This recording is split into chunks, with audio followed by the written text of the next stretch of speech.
আসসালামু আলাইকুম, সবাই কেমন আছেন? তো আজকে একটি শাক ভাজি রেসিপি নিয়ে হাজির হলাম।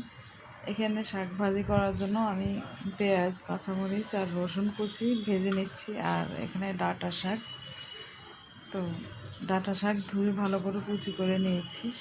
এগুলো ডাঁটার মধ্যে যে ডাঁটার সাথে যে শাক থাকে, ওই শাকগুলি কচি কুচি যেগুলো, ওগুলো নিয়ে ভালো করে বেছে ধুয়ে কুচি করে নিয়েছি। আর এখানে দিয়েছি লবণ দিয়ে আবার ভালো করে মিক্স করে নিলাম। তো আর সামান্য 1 চা চামচ পরিমাণ একটু আটা নিয়ে পানি দিয়ে গুলে এই শাকের মধ্যে দিয়ে দিলাম। আপনারা চাইলে এর মধ্যে চালের গুঁড়িও দিতে পারেন, আমি আটা দিয়েছি। তো আমি এখানে আটা দিয়েছি, আপনারা চাইলে চালের গুঁড়িও দিতে পারেন। তো শাকটা ভাজি করা হয়ে গেল। সবাই ভালো থাকবেন, আল্লাহ হাফেজ।